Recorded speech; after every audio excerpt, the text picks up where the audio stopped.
बिस्मिल्लाहिर्रहमानिर्रहीम। अच्छा बेटा, नेक्स्ट हमारा चैप्टर लास्ट आपका ना ऑर्गेनिक में है, ऑर्गेनिक नाइट्रोजन कंपाउंड्स के हवाले से। इसमें हमारे सिलेबस में अमीन्स हैं, एलिफेटिक अमीन्स हैं। आपके सिलेबस में तो वैसे मेंशन किया हुआ सिर्फ अमीन्स का ना, एरोमेटिक अमीन्स नहीं है, लेकिन हम उसकी भी साथ डिस्कशन कर लेते हैं पेपर के हवाले से। अगर कोई सवाल हो तो उसको भी हम चेक करते जाएंगे। तो एलिफेटिक एरोमेटिक अमीन्स यानी एनिलीन्स भी शामिल हो जाएंगी और अमीन्स भी इसमें आपकी शामिल हो जाएंगी। इसके अलावा जो है वो डायजोनियम साल्ट जो है वो अलग से इसमें ना हमारे सिलेबस में है। उसकी भी सिंथेसिस और फिर उसकी एप्लीकेशन वो भी आएंगी। अच्छा, अमीन्स में हम तीन कैटेगरी, जिस तरह आपको प्राइमरी सेकेंडरी टर्शरी आपने अल्काइल हैलाइड अल्कोहल पढ़े थे, उसी तरह प्राइमरी सेकेंडरी और टर्शरी अमीन्स भी हैं। और इसमें थोड़ी सी डेफिनेशन का फर्क ये है कि अल्कोहल और अल्काइल एड में हम बात ऐसे करते थे कि जो अल्काइल एड में हैलोजन का फंक्शनल ग्रुप है या अल्कोहल में OH का फंक्शनल ग्रुप है, वो किस कार्बन से जुड़ा हुआ है। अगर वो प्राइमरी कार्बन से जुड़ा है तो वो प्राइमरी है, अगर वो सेकेंडरी से जुड़ा है तो सेकेंडरी, टर्शरी से जुड़ा है तो टर्शरी। ये बात वहां करते थे। यहाँ थोड़ा सा अंदाज डिफरेंट है कि एक जो नाइट्रोजन आपके पास है वो तीन बॉन्ड बना सकती है ना, मैक्सिमम तीन। आपको पता है उसके वैलेंस शेल में 5 इलेक्ट्रॉन है, तो तीन और बॉन्ड बना के 8 वो अपना ऑक्टेट पूरा कर लेती है। तो अगर उसने एक ही कार्बन से जुड़ी हुई है, बाकी दो उसके साथ हाइड्रोजन हैं और कार्बन सिर्फ एक ही जुड़ी है, तो फिर प्राइमरी अमीन है। अगर उस नाइट्रोजन के साथ दो कार्बन अटैच हो, जैसे इस नाइट्रोजन के साथ एक तरफ CH3 और एक तरफ ये इथाइल ग्रुप है, और एक हाइड्रोजन अटैच है, तो वो सेकेंडरी हो गया। और टर्शरी जो होती हैं उनमें फिर कोई भी नाइट्रोजन के साथ हाइड्रोजन नहीं होती, बल्कि तीनों की तीनों ही कार्बन के ग्रुप्स होते हैं, तो उसको फिर हम टर्शरी अमीन्स का नाम देते हैं। प्रेपरेशन ऑफ अमीन्स में देखें तो पहला मेथड है अल्काइलेशन ऑफ अमोनियम, या हाफमैन रिएक्शन भी इसको बोलते हैं। ये आपने अल्काइल हैलाइड के रिएक्शंस की एग्जांपल्स में भी ये बात डिस्कस की थी कि अमोनिया का जो नाइट्रोजन लोन पेयर है वो न्यूक्लियोफिलिक अटैक कर सकता है आपकी इस कार्बन के ऊपर, जो इस वक्त हैलोजन के साथ अटैच होने की वजह से पार्शियल पॉजिटिव चार्ज है, इलेक्ट्रोफिलिक बनी हुई है। तो इस न्यूक्लियोफिलिक अटैक की वजह से हैलोजन निकल जाएगा, आर वहां अटैच हो जाएगा, तो नाइट्रोजन पे प्लस चार्ज आ जाएगा और माइनस वाला हैलोजन उसके साथ साल्ट बना लेगा। जब आप इसमें पहले साल्ट ही बनता है, फिर जब आप इसमें बेस ऐड करते हैं तो बेस के आने की वजह से वो इस एक H को यहाँ से रिप्लेस कर लेता है, H ले जाता है और साथ X भी निकल जाता है, यानी सोडियम हैलाइड। और यानी OH माइनस आएगा, OH माइनस न्यूक्लियोफाइल आके यहाँ से H प्लस को ले जाएगा, वाटर बन जाएगा। ठीक है, अब वो जो Na प्लस बना था वो इस X माइनस के साथ जुड़ के सोडियम हैलाइड बना देगा और अमोनिया आपकी जो है वो फ्री हो जाएगी, नाइट्रोजन का लोन पेयर फ्री हो जाएगा। ये अब एक और अल्काइल हैलाइड के साथ अटैक करके इसी तरह एक और R ग्रुप को अटैच कर सकता है, फिर इसी तरह दो हो जाएंगे, फिर तीसरे नंबर पे तीन हो जाएंगे, जैसे ये नीचे शो किया कि एक अल्काइल हैलाइड आया, फिर सेकंड आया, ठीक हो गए, और ये सेकंड हो गया, उसके बाद फिर ये थर्ड नंबर पे ये तीन हो गए, ठीक है, और तीन होने के बाद ये थर्ड वाला, उसके बाद फिर एक और अटैच हो सकता है क्योंकि नाइट्रोजन का लोन पेयर फ्री है, वो चौथे से मिलके क्वाटरनरी बना लेता है। इसके ऊपर आपकी बेस का कोई इफेक्ट नहीं होगा, क्योंकि देखे ना पिछलों के ऊपर तो सारी थी ना हाइड्रोजन मौजूद थी, नाइट्रोजन के साथ हाइड्रोजन थी, वो बेस OH माइनस आती थी, हाइड्रोजन को ले जाती थी, पानी बना देती थी और नाइट्रोजन आपकी फ्री हो जाती थी, ठीक हो। लेकिन इसके अंदर अब चूंकि हाइड्रोजन नहीं है तो इस वजह से इसके ऊपर बेस का इफेक्ट भी नहीं होगा। ये भी आप शॉर्ट क्वेश्चन के तौर पे जेन में रख सकते हैं कि जनाब जो प्राइमरी अमीन, ये देखें ना, ये प्राइमरी अमीन का साल्ट है, दो ग्रुप जुड़े होंगे तो सेकेंडरी अमीन का साल्ट हो गया, तीन जुड़े होंगे तो टर्शरी अमीन का साल्ट हो गया, चार जुड़े होंगे तो क्वाटरनरी अमोनी अमीन जो है उसका क्वाटरनरी अमोनियम साल्ट हम बोलते हैं। अच्छा, अब आप सवाल ये हो सकता है जी प्राइमरी सेकेंडरी और टर्शरी के ऊपर तो बेस का इफेक्ट है उनके अल्काइल हाइड के साथ बनाए हुए साल्ट्स के ऊपर, लेकिन क्वाटरनरी का इफेक्ट नहीं है। तो वजह क्या है, तो उसमें आपने इसी हाइड्रोजन का जिक्र करना है कि बेस ने आके हाइड्रोजन को रिप्लेस करना होता है, निकालना होता है, वाटर बनाना होता है और नाइट्रोजन को फ्री करना होता है, लेकिन चूंकि वो है नहीं तो इसलिए बेस आके कोई इफेक्ट शो नहीं कर सकती। रिडक्शन, रिडक्टिव अमाइनेशन, कि आप अमोनिया पहले यानी बनाएं, अमोनिया से रिएक्शन करवाएं, उसके बाद फिर उसकी रिडक्शन कर दें। ये रिएक्शन हमने पढ़ा था अल्डिहाइड्स और कीटोन के चैप्टर में, आपने reaction, addition reaction, nucleophilic addition reaction of ammonia derivatives, ठीक हो गया। तो उसमें आपके पास imine CH double bond NH की कैटेगरी के कंपाउंड्स बन जाते थे, जिसको आप फिनाइल हाइड्राजीन था तो फिनाइल हाइड्राजोन का नाम देते थे, वगैरह वगैरह। ठीक है, अब यहाँ तक तो आप पढ़ चुके हैं। एडिशनल काम सिर्फ यही किया है कि इसकी कैटालाइटिक हाइड्रोजनेशन की है, तो डबल बॉन्ड के ऊपर एक हाइड्रोजन इधर ऐड होगी, एक इधर होगी, तो सिंगल बॉन्ड हो गया। ठीक है, तो अल्डिहाइड से अमोनिया यानी अमीन बनानी हो तो आप इस रूट को इस्तेमाल कर सकते हैं। अब शॉर्ट क्वेश्चन में अगर आपको कोई अल्डिहाइड दे और कहे उससे जी फलां अमोनिया अमीन बना दें, या इसी तरह कीटोन दे और कीटोन से कहे जी कि फलां आपने अमीन प्रोड्यूस करनी है, ठीक हो गया। तो अब उस अमीन को प्रोड्यूस करने के लिए आप फिर इस रिएक्शन को इस्तेमाल, यानी कार्बोनाइल कंपाउंड से अमीन बनानी हो तो आप पहले उसको अमोनिया से रिएक्शन करवाएं और इमाइन बनेंगे, और इमाइन की हाइड्रोजनेशन करके आप उससे अमोनिया हासिल कर सकते हैं। अच्छा, इसमें हमारे पास प्राइमरी अमीन, सेकेंडरी अमीन, ये डिपेंड करता है आपने लिया। अगर आप अमोनिया से रिएक्शन करवाते हैं ना, तो अमोनिया ने आगे एक ही कार्बन से जुड़ना है, तो ये भी प्राइमरी अमीन है, ये भी प्राइमरी अमीन है।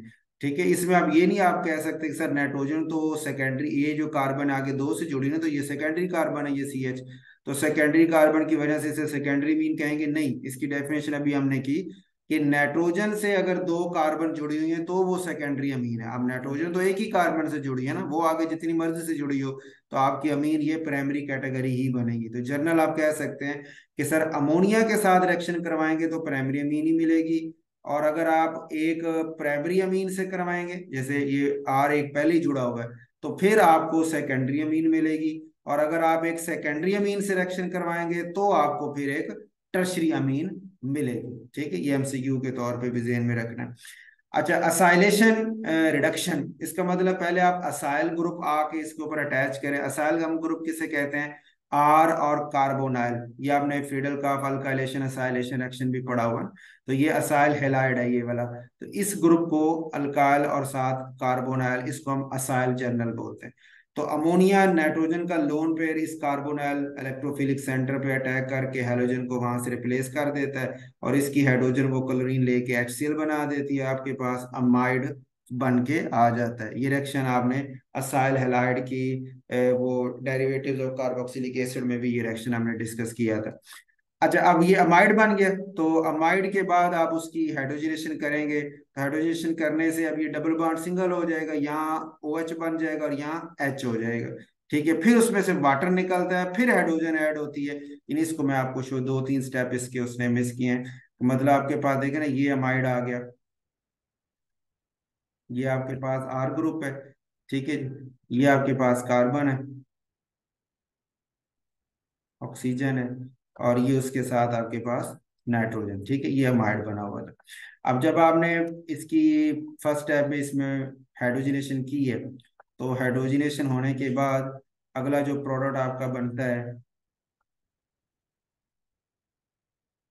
वो क्या है जी इसमें, कि आपके पास ये जो डबल बॉन्ड है ये सिंगल हो जाएगा। ठीक है, एक हाइड्रोजन ऊपर ऐड हो जाएगी, एक नीचे ऐड हो जाएगी। तीसरे स्टेप में फिर क्या होता है कि ये वाला ऐसे नहीं रहता, बल्कि इसकी डिहाइड्रोजनेशन हो जाती, सॉरी डिहाइड्रेशन हो जाती है। यानी OH का ऑक्सीजन का लोन पेयर इस नाइट्रोजन की हाइड्रोजन को साथ अटैक करके वाटर बना के निकल जाता है। ठीक है, और आपके पास यहाँ पे एक डबल बॉन्ड इस फॉर्म में जनरेट हो जाता है, और ये वाटर बन के रिमूव हो गए। ठीक हो गए, यानी इमाइन टाइप आपका स्ट्रक्चर बनता है। उसकी फिर नेक्स्ट स्टेप में जब हाइड्रोजनेशन होती है, जो अभी हमने बात की थी, तो उसमें फिर यहाँ एक हाइड्रोजन यहाँ और एक यहाँ, और ये वाला सिंगल बॉन्ड हो जाएगा। तो आपके पास जो स्ट्रक्चर बनता है प्रोडक्ट फाइनल जो है वो इस फॉर्म में आएगा कि यहाँ पे CH2NH2 हो जाएगा। ठीक है जी, ये अमीन इस तरह, इस यहाँ पे ना दो स्टेप उसने स्किप किए हैं, यानी इस अमाइड के बाद पहले यहाँ H और यहाँ H, एक अल्कोहल बनेगी, OH ग्रुप ये नहीं आएगा। उस अगले स्टेप में फिर ये H और OH निकल के यहाँ डबल बॉन्ड, और अगले स्टेप में फिर डबल बॉन्ड सिंगल होके अमीन बनाएगा। असाइलाइट की, अच्छा इसमें भी देखिए अमोनिया से करेंगे तो प्राइमरी अमीन है, अगर प्राइमरी अमीन से करेंगे तो सेकेंडरी अमीन है, सेकेंडरी से करेंगे तो टर्शियरी अमीन आपको मिल जाएगी। Specific methods for preparation of primary amine, यानी ये वो मेथड है जो आपको स्पेसिफिकली प्राइमरी अमीन ही बना के देते हैं। ठीक हो, उसमें हमारे पास है जबरील, इसको पढ़ते वैसे ना, जो गैब्रियल सिंथेसिस। ठीक हो, जी, जी के साथ ना अगर ए हो ना तो गाफ की आवाज दे रहा होता है ना, तो गैब्रियल सिंथेसिस का नाम दिया जाता है। अच्छा, इसमें ये नेमिंग रिएक्शन है चूंकि, तो शॉर्ट क्वेश्चन के हवाले से भी आपने इसको जहन में रखना है। ये क्या होती है कि फिथालिमाइड, फिथालिक एसिड होता है ना हमारे पास, ये नीचे फिथालिक एसिड है कि कार्बोक्स डाई कार्बोक्सिलिक एसिड होता है बेंजीन के ऊपर आर्थो पोजीशन पे, यानी साथ साथ दो कार्बोक्साइल ग्रुप जुड़े हों तो उसे फिथालिक एसिड कहते हैं। और जब वो नाइट्रोजन के साथ इस तरह एनहाइड्राइड टाइप स्ट्रक्चर बना ले तो उसको फिर हम फिथालीमाइड का नाम देते हैं। तो बेस पे आप रिएक्शन करवाएंगे तो ये जो हाइड्रोजन है ये OH माइनस आके इस हाइड्रोजन को यहाँ से निकाल लेगा, क्योंकि ये हाइड्रोजन एसिडिक बनी हुई है। एसिडिक क्यों बनी हुई है कि दो विदड्राइंग ग्रुप है ना, कार्बोनाइल भी इलेक्ट्रॉन डेंसिटी खींचने वाला, ये नीचे वाला भी खींचने वाला, तो इस H से इलेक्ट्रॉन डेंसिटी काफी पीछे खींची गई है, तो हाइड्रोजन के ऊपर, इस हाइड्रोजन के ऊपर पार्शियल पॉजिटिव चार्ज काफी ज्यादा आया होता है, तो ये एसिडिक बना पड़ा होता है। तो उस एसिडिक की वजह से ये OH आके इस H को निकाल के वाटर बना लेता है। और जब N माइनस बनता है तो N माइनस आपको पता है रेजोनेंस मीन, माइनस इधर आएगा तो यहाँ डबल बॉन्ड O माइनस हो जाएगा। ठीक हो गया, या इसी तरह नीचे आएगा तो ये माइनस हो जाएगा, तो रेजोनेंस में भी वो माइनस स्टेबलाइज हो रहा होता है, इसलिए बड़ी आसानी से ये पोटेशियम या सोडियम जो भी आप यहाँ लेंगे उसके हिसाब से साल्ट बन जाता है। फिर जब आप अल्काइल हैलाइड सिलेक्शन कराएंगे तो N माइनस न्यूक्लियोफाइल R पे अटैक करके उसे अपने साथ अटैच कर लेता है और KX के साथ जुड़ के साल्ट बना देता है, तो आपके पास N अल्काइल फिथालिमाइड बन जाता है। N अल्काइल, ये एन इस वक्त पोजीशन को शो कर रहा है ना कि अल्काइल ग्रुप फिथालिमाइड पे जुड़ा है, लेकिन कहाँ जुड़ा है, उसकी नाइट्रोजन के ऊपर अटैच है, इसलिए से बोलते हैं एन अल्काइल फिथालिमाइड। ठीक हो गया। इसकी जब आप हाइड्रोलिसिस करेंगे तो हाइड्रोलिसिस का रिएक्शन बिल्कुल उसी तरह है जैसे आपने पीछे अमाइड्स के रिएक्शन पढ़े हैं। अमाइड्स भी आपने पढ़ा ना कि हाइड्रोलिसिस करते थे तो हमें एसिड्स और अमीन्स में कन्वर्ट कर लेते थे। ठीक हो गया जी। तो आप इसकी अमाइड की जब हाइड्रोलिसिस करेंगे तो OH माइनस आके इस कार्बोनाइल पे अटैक करेगा। ठीक है, और ये वाला बॉन्ड यहाँ से टूट जाएगा, तो यहाँ OH आके अटैच हो गया, तो वो आपके पास बन गया एक एक आपका कार्बोक्सिलिक एसिड में कन्वर्ट हो गया। फिर OH माइनस आएगा दूसरे पे अटैक करेगा, तो वो ये वाला बॉन्ड फिर टूट जाएगा, तो नाइट्रोजन जो है दो हाइड्रोजन लेके, देखो ना, जब ये वाला बॉन्ड टूटा है तो उसने एक हाइड्रोजन लेके वाटर से ना अलग हुआ है, फिर इसी तरह जब ये वाला बॉन्ड टूटेगा तो एक और हाइड्रोजन लेके वो यहाँ से अलग होगा, तो RNH2 फॉर्म में वो अमीन बना के अलग हो जाएगा। यहाँ भी OH, यहाँ भी OH, एसिड बन जाएगा, लेकिन चूंकि आपने रिएक्शन बेस में डाली यहाँ, तो बेस उसको साल्ट की फॉर्म में कन्वर्ट कर देगा, तो आपको साल्ट मिलेगा और अमीन मिलेगी। ठीक हो गई, तो ये इसका रिएक्शन बन जाता है आपका प्राइमरी अमीन, इसका फिथाइलिमाइड से प्राइमरी अमीन हासिल करने का। अच्छा, दूसरा है कि अगर आपने, एक और तरीका भी है हाइड्राजीन के साथ रिएक्शन, ये तो आपने रिएक्शन करवाया ना बेस के साथ हाइड्रोलिसिस करके, तो उसका साल्ट, मतलब एक स्टेप में आपने उसका साल्ट बनाया, दूसरे में अल्काइल हैलाइड से करवा के एन अल्काइल फिथाइलिमाइड हासिल किया, और तीसरे में फिर आपको प्राइमरी अमीन मिली, और इस प्राइमरी अमीन में R ग्रुप वही है जो अल्काइल हैलाइड की तरफ से आया। इसका मतलब अगर आपको फिथाइलिमाइड से कोई भी प्राइमरी अमीन बनाने को कह दे तो आपने उस प्राइमरी मीन में जो भी R ग्रुप है वो R ग्रुप आपने अल्काइल हैलाइड में ले लेना है। ठीक हो गया, और इसी रिएक्शन को इसी तरह लिख देना है, तो आपकी जो अमीन बनेगी वो उसी अल्काइल हैलाइड से आने वाले अल्काइल ग्रुप के हिसाब से बन जाएगी। अच्छा, हाइड्रोजीन से करवाएंगे तो हाइड्रोजीन में हमारे पास जो है उसी तरह ये नाइट्रोजन का लोन पेयर आके इस पे अटैक करेगा, एक बॉन्ड वो ब्रेक डाउन हो जाएगा, दोनों तरफ, एक तरफ हाइड्राजोन बने होगा, एक तरफ ये अमाइड बना होगा। ठीक है, हाइड्राजाइड सॉरी बना हुआ है, इसे हाइड्राजाइड के ना, हाइड्राजीन से हाइड्राजाइड बना हुआ है और दूसरी तरफ अमाइड बना हुआ है। तो नेक्स्ट स्टेप में फिर यही दूसरी नाइट्रोजन जो है ये वाली, ये साथ वाली तो नहीं, जो कार्बोनाइल के साथ वाली नाइट्रोजन का लोन पेयर है ना, वो इधर रिंग में इस कार्बोनाइल की तरफ खींचा हुआ है ना, रेजोनेंस में भी जा रहा है, वो अटैक करने के लिए अवेलेबल नहीं है, लेकिन ये जो अगली नाइट्रोजन का लोन पेयर है वो अवेलेबल है, तो वो फिर इधर इस कार्बोनाइल पे अटैक करता है और इस अमीन को यहाँ से निकाल देता है। ठीक हो गया। तो यानी आप ये जो आपका एन अल्काइल फिथाइलिमाइड था उसको बेस से हाइड्रोलिसिस करके भी प्राइमरी मीन हासिल कर सकते हैं, और उसको आप हाइड्राजीन के साथ एथेनॉल में रिफ्लेक्स करके इस तरह भी आप उसको ब्रेक डाउन करके उससे अमीन हासिल कर सकते हैं। रिडक्शन ऑफ अमाइड, ये भी हमने बात की है, साइल हैलाइड से पहले अमाइड बनाया और फिर उसकी रिडक्शन करके हमने अमीन तरीकेकार इसे लिथियम एल्यूमिनियम हाइड्राइड का भी वही है। इसने सिर्फ हाइड्रोजन देनी है, एक हाइड्रोजन यहाँ देनी है और एक यहाँ देनी है, इसे OH बदलना है, उसने वाटर निकालना है, और फिर इसने हाइड्रोजन दे के वो C डबल बॉन्ड N को इस तरह अमीन में कन्वर्ट कर देना है। Reduction of nitro compounds, nitro compounds के साथ आप हाइड्रोजनेशन करें निकल, तो जितनी आपको है ना नाइट्रो में देखो ना दो ऑक्सीजन होती है ना, तो दोनों ऑक्सीजन वाटर बना के निकल जाती हैं और हाइड्रोजन आके उस नाइट्रोजन पे अटैच होके अमीन में कन्वर्ट हो जाती है। यानी पहले आप समझे कि नाइट्रो ग्रुप में एक एक हाइड्रोजन आके ऐड होती है, फिर नेक्स्ट टाइम में फिर एक एक हाइड्रोजन आके ऐड होती है और बॉन्ड को तोड़ के उसको वहां से रिमूव कर देती है, ऑक्सीजन को निकाल देती है और सिर्फ नाइट्रोजन हाइड्रोजन के साथ अमीन बन के हमें हासिल हो जाती है।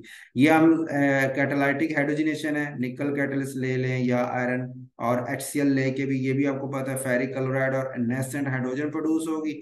नेसेंट हाइड्रोजन इस नाइट्रो की ऑक्सीजन को निकाल के रिडक्शन करके अमाइनों में बदल सकती है। टिन HCl भी लेते हैं, टिन जो है उसको HCl के साथ ले लें, या टिन क्लोराइड जो है वो ले लें, क्योंकि SnCl2 आगे SnCl4 में कन्वर्ट हो जाता है। दो और HCl से रिएक्शन करके दो और क्लोरीन लेके नेसेंट हाइड्रोजन ये भी प्रोड्यूस कर सकता है, तो इसे भी लिया जा सकता है। रिडक्शन ऑफ नाइट्राइल्स हैं, नाइट्राइल हम कहते हैं ना सियानो ग्रुप जो होते हैं, CN ग्रुप साइनाइड लगे इसको नाइट्राइल बोला जाता है। इसकी नॉमेनक्लेचर में आपने बात की थी ना कि जब नाइट्राइल बोलते हैं तो N सिर्फ ये नाइट्रोजन नाइट्राइल, पिछली कार्बन फिर पूरी चेन का नाम दिया जाता है। मतलब अगर मैं देखो ना, अगर ये R की जगह CH3 होता तो मैं या तो नाम दूं ना मिथाइल सायानाइड, सायानाइड में ये कार्बन और नाइट्रोजन दोनों आ गई, मिथाइल सायानाइड कहूँ, या मिथाइल और इस कार्बन को मिला के दो कार्बन को इथेन कहते हैं तो इथेन नाइट्राइल कहूँ। अगर नाइट्राइल कहूंगा तो इस कार्बन को पिछले ग्रुप से मिला के बोलूंगा, और अगर साइनाइड कहूंगा तो फिर पिछला ग्रुप जो है वो कार्बन के बगैर ही उसका नाम लिया जाएगा। अच्छा, इसमें भी रिडक्शन है, ये अनसैचुरेटेड ट्रिपल बॉन्ड को सिंगल बॉन्ड बना दिया जाए तो वो अमीन में कन्वर्ट हो जाते हैं, ठीक हो गया। अच्छा, इसमें आपने ये पॉइंट कन्वर्जन के हवाले से भी बड़ा जबरदस्त है कि अल्काइल हैलाइड आपको याद होगा, उसको हम अल्काइल साइनाइड में बदल सकते हैं एक्वस KCN से रिएक्शन करवा के या एक्वस सोडियम साइनाइड से करवा के। ये आपने अल्कोहल अपना अल्काइल हाइड वाले चैप्टर में डिस्कस किया था। अच्छा, जब आप साइनाइड को हेलोजन की जगह साइनाइड ऐड कर देंगे तो साइनो ग्रुप आ जाएगा,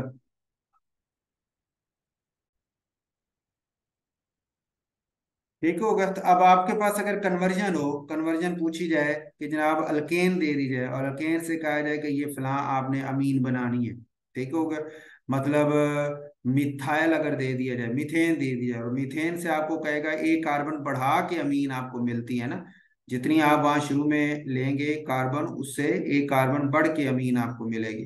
तो मीथेन दिया है तो आपको कहेगा इथाइल अमीन बना दो, तो आप पहले मीथेन से मिथाइल क्लोराइड बनाएंगे, हेलाइड बनाएंगे यानी अल्काइल हेलाइड, उसको एक्वस KCN से रिएक्शन करवा के आप ये बनाएंगे अल्काइल साइनाइड। अल्काइल साइनाइड की फिर आप हाइड्रोजनेशन जब करेंगे और फिर आपको वो अमीन मिल जाएगी। तो कन्वर्जन अगर इस तरह हो तो ये ज़हन में आपने रखना है कि अमीन इस मेथड से साइनाइड से आपको जो अमीन मिलती है वो अल्काइल हैलाइड से अगर आप चले हैं तो एक कार्बन आपके पास अब साइनाइड की वजह से ज्यादा आ चुकी है, तो अमीन आपको एक ज्यादा कार्बन वाली मिलेगी, ठीक है। अब ये रिएक्शन अगर आप पिछले से कंपेयर करें तो आपको जहन में आएगा कि यहाँ पे हमने अल्काइल हाइड हासिल किया था ये इस सिंथेसिस में, तो उसमें अल्काइल हैलाइड में जो कार्बन थी आपको अमीन में उतनी कार्बन ही मिली है, एक एडिशनल कार्बन नहीं मिली, ठीक है। लेकिन यहाँ पे इस मेथड से अगर आप आते हैं साइनाइड अटैच करके आते हैं तो फिर अल्काइल हाइड में जितनी कार्बन होगी अमीन में एक कार्बन आपको एक्स्ट्रा मिलेगी। तो ये कन्वर्जन के हवाले से पॉइंट ध्यान में रखना, ठीक हो गई। इसी तरह ये नेक्स्ट स्टेप उसने दिया है, एग्जांपल दी है जी। उसके बाद है हाफमैन डिग्रेडेशन ऑफ अमाइड्स। इसका मैकेनिज्म आपको याद होगा, लास्ट टाइम हमने पिछला जब अमाइड्स वाला derivative of carboxylic acid discuss किए थे तो उसमें अमाइड्स मैंने डिस्कस किया था। तो उसके नीचे हमने ये वाला हाफ मैन डिग्रेडेशन का रिएक्शन इम्पोर्टेंट शॉर्ट क्वेश्चन के हवाले से था, इसका मैकेनिज्म भी आया था, तो वो मैंने आपको कहा था कि उसमें एक्सप्लेन भी किया था। तो वही वाला आप दोबारा कर लें या ये वाला कर लें, जैसे आपको राउंड अबाउट है सेम है, बस एडिशनल स्टेप इसमें ये एडिशनल से साइल नाइट्रीन का बनाया एक एडिशनल चीज है, बाकी जो है वो तकरीबन वो यही सेम इसी हिसाब से चलता है। ठीक हो गए। फिजिकल प्रॉपर्टीज ऑफ अमीन्स भी आपके सिलेबस में है, इसमें आपने मेल्टिंग पॉइंट बॉइलिंग पॉइंट के हवाले से बात करनी। एक तो आपने ये बात करनी अमीन और अल्कोहल को कंपैरिजन कर लें अल्केन के साथ का। अल्केन से करेंगे तो आप कहेंगे सर अल्केन तो सिंपल है और अमीन्स में नाइट्रोजन NH आ गए, हाइड्रोजन बॉन्डिंग आ गई, तो इनके melting point boiling point alkane की निस्बत से ज्यादा होंगे।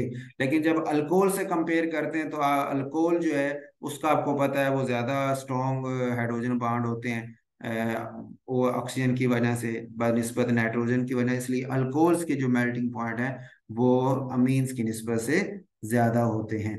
ठीक हो गया। एक ये कंपैरिजन। दूसरा आपने बताना है इसका आपस में कि जैसे जैसे नंबर ऑफ कार्बन्स बढ़ती जाएंगी तो उसकी वजह से भी मेल्टिंग पॉइंट बॉइलिंग पॉइंट में इजाफा होता जाता है।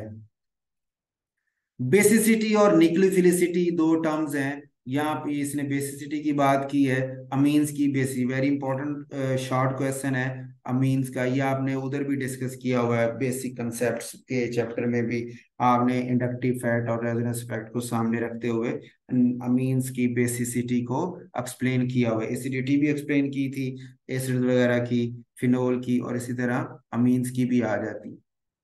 तो नाइट्रोजन के पास लोन पेयर है, लोन पेयर की वजह से H+ टेक कर सकता है, तो आप हम इसलिए इसको बेस का नाम देते हैं। आपने पढ़ा हो ना लोरी ब्रोस्टेड कंसेप्ट कि प्रोटॉन डोनर एसिड है और प्रोटॉन एक्सेप्टर जो है वो बेस होता है। तो उस डेफिनेशन के मुताबिक ये बेस बन जाती है। इसका के बी निकालेंगे कांस्टेंट तो इस फॉर्म में आएगा। और जैसे एसिड्स पे आपने बात की थी, यहाँ भी के बी की वैल्यू जितनी बड़ी हो तो वो स्ट्रॉन्ग बेस है। या दूसरी टर्म आप लेते हैं पी के बी। पी के बी आपको पता है नेगेटिव लॉग ऑफ के बी होता है, तो के बी अगर बड़ा है, स्ट्रॉन्ग बेस अगर हो तो उसके लिए के बी बड़ा होता है और उसकी पी के बी की वैल्यू जो है वो उतनी छोटी हो जाती है। अब जैसे ये देखा ना, ये दी इसने के बी की वैल्यूज दी हैं, ठीक है, और नीचे इसने पी के बी की वैल्यूज रखी हुई है। ये मेरी गलती से ए लिखा गया, पी के बी से होना चाहिए था, या हम पी के बी की बात कर रहे हैं ना। अच्छा, उसमें अब अमोनिया की जो बेसिस पी के बी की वैल्यू बड़ी है और मिथाइल अमीन की छोटी है, इसका मतलब ये ज्यादा स्ट्रॉन्ग बेस है। ठीक है, ये जो इथाइल अमीन है वो उससे थोड़ी स्ट्रॉन्ग बेस हो गई, डाई मिथाइल अमीन और ज्यादा स्ट्रॉन्ग हो गई, और टर्शरी इथाइल मिथाइल अमीन जो है उसकी बेसिसिटी कम हो गई, ये कम है। अच्छा, अब ये वेरी इंपॉर्टेंट शॉर्ट क्वेश्चन बनता है कि अमोनिया जो है वो बेस तो बेसिक तो है, लेकिन मिथाइल अमीन अल्काइल अमीन ज्यादा बेसिक है। ठीक हो गया।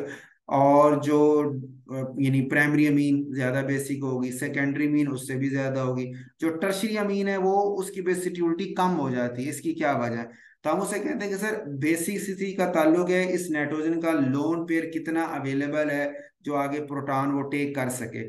जब आप अमोनिया में तो जो अवेलेबल है वो है, जब आप मिथाइल ग्रुप यानी एक अल्काइल ग्रुप लेके आते हैं तो उसके इलेक्ट्रॉन डोनेटिंग इफेक्ट की वजह से वो नाइट्रोजन का लोन पेयर यहाँ ज्यादा अवेलेबल हो जाता है, यानी आगे ज्यादा अटैक करना उसके लिए आसान हो जाता है कि पीछे से भी एक धक्का मिल रहा है इलेक्ट्रॉन डेंसिटी का, और ये लोन पेयर आगे अटैक करने के लिए ज्यादा अवेलेबल हो जाता है, इसलिए इसकी बेसिसिटी ज्यादा होगी। अब ये मिथाइल और इथाइल को कंपेयर करें तो आप कहें sir methyl electron donating group है, इथाइल भी है, लेकिन दो कार्बन की वजह से ये ज्यादा स्ट्रॉन्ग डोनेटिंग ग्रुप है, इस वजह से इसकी बेसिसिटी उसकी निस्बत से थोड़ी ज्यादा हो गई। डाई मिथाइलमीन दो इलेक्ट्रॉन डोनेटिंग ग्रुप लगे हुए होंगे डायरेक्ट नाइट्रोजन के साथ, तो उसकी बेसिसिटी और ज्यादा स्ट्रांग हो जाएगी। अच्छा, इसको अगर आप इस इथाइल से कंपेयर करें तो आप यहाँ कहेंगे सर कार्बन तो यहाँ भी दो हैं लेकिन नाइट्रोजन से तो एक ही जुड़ी है ना, दूसरी तो कार्बन से जुड़ी है। यहाँ दोनों की दोनों डायरेक्ट नाइट्रोजन से जुड़ के अपना असर डायरेक्ट नाइट्रोजन के ऊपर डोनेटिंग इफेक्ट शो कर रही है, जिसकी वजह से नाइट्रोजन का लोन पेयर जो है वो इजिली अवेलेबल है बॉन्ड बनाने के लिए। ठीक हो गया।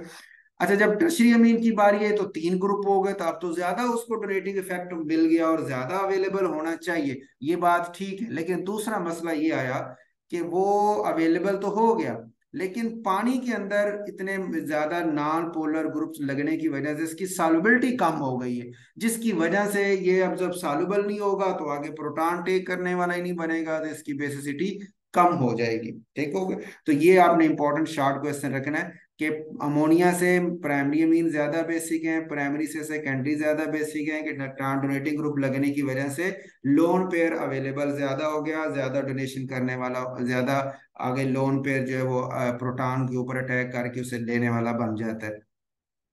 लेकिन जब टर्शरी अमीन बन जाती है तो वो नॉन पोलर ग्रुप इतने सारे होने की वजह से उसकी सॉल्युबिलिटी पानी में कम हो जाती है, तो पानी के अंदर उसका जो फिर बेसिक करेक्टर है वो भी कम हो जाता है। ठीक हो गया। लेकिन अगर यही गैस फेज में रिएक्शन आप करवा रहे हो तो वहां तो सॉल्युबिलिटी वाला फिर मामला नहीं रहेगा ना।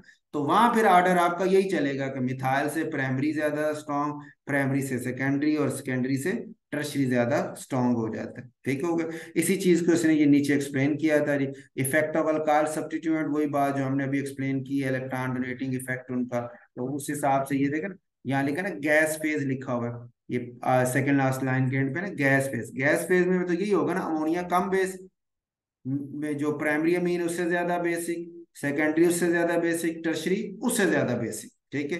लेकिन जब सॉल्वेंट की बात करते हैं तो उसमें चूंकि टर्शरी वाला जो है उसकी सॉल्युबिलिटी का इशू आ जाता है, उस सॉल्युबिलिटी के इशू की वजह से उसकी बेसिसिटी कम हो जाती है। ठीक हो गया। तो अब वो यही उसमें फिर टर्शरी अमीन आपकी जो है वो वीक बेसिक कैरेक्टर पे चली जाती है। ये पॉइंट इसने यहाँ लिखा होगा कि tertiary primary secondary tertiary ammonium ions hydrogen atom उनके पास ये होते हैं, फिर वो सॉल्वेंट के साथ हाइड्रोजन बॉन्ड बना के इन्हीं अटैच हो जाते हैं। लेकिन जो टर्शरी अमीन्स हैं उनका लेस बेसिक करेक्टर होता है। वजह क्या है कि उनकी सॉल्युबिलिटी कम होती है। इस वजह से सॉल्युबिलिटी की वजह से वो फिर वो नहीं प्रोटॉन टेक कर पाते, और कर भी लें तो आगे सिर्फ एक हाइड्रोजन है, नॉन पोलर पार्ट बड़ा है, और पोलर पार्ट हाइड्रोजन बॉन्ड बनाने के लिए जो हाइड्रोजन है वो सिर्फ एक है, तो वो इतनी ज्यादा बॉन्ड नहीं बना पाती, उसको सॉल्युबल नहीं करवा पाती। रेजोनेंस इफेक्ट आपने एरोमेटिक अमीन्स के ऊपर पढ़ा था कि एनिलीन जो होती है आपकी सिंपल अमोनिया जो है, या प्राइमरी अमीन ज्यादा बेसिक है, एनिलीन जो है वो कम बेसिक है। वजह उसकी क्या है कि एनिलीन में जो नाइट्रोजन का लोन पेयर है वो रिंग में रेजोनेंस की वजह से घूम जाता है ना, ये देखें ना, लोन पेयर यहाँ आएगा तो ये डबल बॉन्ड हो गया। ठीक हो गया। ये शक्ल ये वाली बनेगी, इस पर डबल बॉन्ड होगा, और ये डबल बॉन्ड टूट के इस कार्बन के ऊपर ये -4, वो फिर यहाँ डबल बॉन्ड बनाएगा तो ये वाला माइनस इधर आ जाएगा, ये फिर आगे डबल बॉन्ड बनाएगा तो ये डबल बॉन्ड टूट के इस कार्बन के ऊपर माइनस, और ये जब यहाँ डबल बॉन्ड बनाएगा तो ये वापस नाइट्रोजन के ऊपर ये वाली शक्ल आ जाएगी। ठीक हो गया।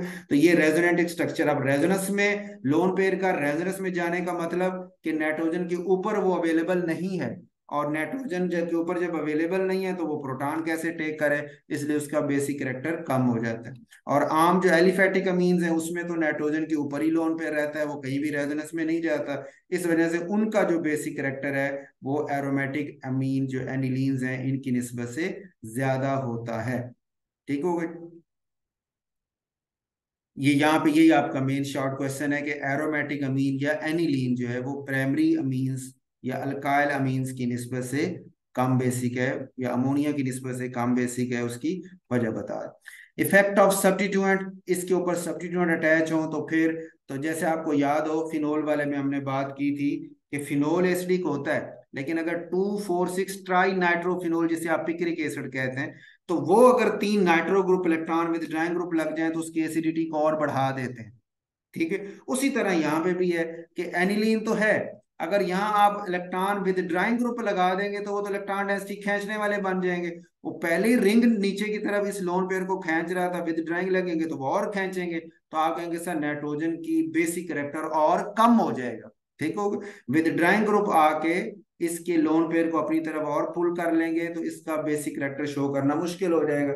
लेकिन डोनेटिंग ग्रुप लगेंगे, जैसे 2,4,6 ट्राई मिथाइल एनिलीन हो जाए, तो वो डोनेटिंग ग्रुप लगेंगे तो वो चूंकि इलेक्ट्रॉन डेंसिटी रिंग की तरफ भेज रहे होते हैं तो इसको खींचने की ताकत वो कम कम कर रहे होते हैं, तो वो फिर इसकी बेसिक करेक्टर को थोड़ा बढ़ा देते हैं। ठीक हो गया। तो ये पॉइंट आपने ये सब्स्टिट्यूएंट के नीचे भी रखना है कि विदड्राइंग ग्रुप लगे हो तो बेसिक करेक्टर ना, ये इलेक्ट्रॉन विदड्राइंग ग्रुप हो तो डिक्रीज द बेसिसिटी, और डोनेटिंग ग्रुप हो तो वो increase the basicity. Nucleophilicity of amine. अच्छा, बेसिसिटी और न्यूक्लियोफिलिसिटी में क्या फर्क है ये आपको याद होगा, हमने अल्काइल हैलाइड वाले चैप्टर में जब SN1 SN2 रिएक्शन डिस्कस कर रहे थे तो वहां पे हमने अमीन्स वगैरह के इस इफेक्ट को बड़ा डिटेल से डिस्कस किया। फिर इसमें न्यूक्लियोफिलिसिटी ऑफ अमीन्स के हवाले से बात कर रहा था कि हमारे पास जो आपका है अल्काइल हैलाइड वाला चैप्टर है SN1 2 है, उसमें हमने न्यूक्लियोफिलिक कैरेक्टर और बेसिसिटी इन दोनों को काफी कंपेयर किया था साइजेस के हवाले से, और कभी ये एक जैसे पैटर्न पे दोनों चल रहे होते हैं, कभी एक दूसरे के अपोजिट चल रहे होते हैं। तो उसमें हमने बात की थी कि एक ही अगर एटम की बात कर रहे हैं तो फिर एक ही पैटर्न चल रहा होता है, अगर आप atom along the period move कर रहे हैं तो फिर न्यूक्लियोफिलिसिटी आहिस्ता आहिस्ता कम होती जाती है और बेसिसिटी बढ़ती जाती है पीरियड में लेफ्ट से राइट। और अप से डाउन जाए तो उसमें फिर अपोजिट चलते हैं कि नीचे जाने से न्यूक्लियोफिलिसिटी इंक्रीज हो रही है और बेसिसिटी डिक्रीज हो रही होती है। तो यहाँ पे उसने यही एक तो जनरल बात की है कि न्यूक्लियोफिलिसिटी से मुराद क्या हो गया, वो एक पॉइंट। दूसरा, न्यूक्लियोफिलिसिटी करेक्टर जो है उसका अमीन्स के साथ ये ना ऑक्सीजन और नाइट्रोजन को कंपेयर किया हुआ है कि न्यूक्लियोफिलिक करेक्टर जो है वो दोनों में से किसका ज्यादा किसका कम है। जैसे यहाँ नाइट्रोजन और ईथर को कंपेयर करें तो ईथर में ऑक्सीजन अल्काइल हाइड सिलेक्शन नहीं कर रहा, और नाइट्रोजन जो है इसका न्यूक्लियोफिलिक करेक्टर चूंकि ज्यादा है, इस वजह से ये बड़ी आसानी से सिलेक्शन कर जाता है इसके अल्काइल हाइड्राइड के साथ, और रूम टेम्परेचर पे रिएक्शन हो जाता है। ईथर के रिएक्शन में वैसे आपने पढ़ा था कि एसिडिक कंडीशन दें तो उसमें प्रोटोनेशन होके और फिर आगे प्रोसेस कुछ ना कुछ यानी HI के साथ उसका रिएक्शन हमने डिस्कस किया था, हाई टेम्परेचर पे भी वो कर लेता है।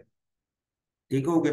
तो यहाँ तक हमारे पास ये डिस्कशन आ गई इसकी अमीन्स की प्रेपरेशन के हवाले से और उनकी बेसिसिटी बेसिक करेक्टर, और फिर न्यूक्लियोफिलिसिटी और बेसिसिटी में क्या डिफरेंस है। एक डेफिनेशन का पॉइंट इस पे मैं लास्ट बोल देता हूँ कि न्यूक्लियोफिलिक करेक्टर आप कहते थे कि जब एक एटम जो न्यूक्लियोफाइल है वो किसी कार्बन इलेक्ट्रोफिलिक कार्बन पे अटैक करे तो उसे हम न्यूक्लियोफिलिक अटैक और उसको न्यूक्लियोफाइल बोलते हैं, और अगर वो प्रोटॉन को टेक करता है तो फिर हम इसे बेस या बेसिक करेक्टर को शो बोला जाता है।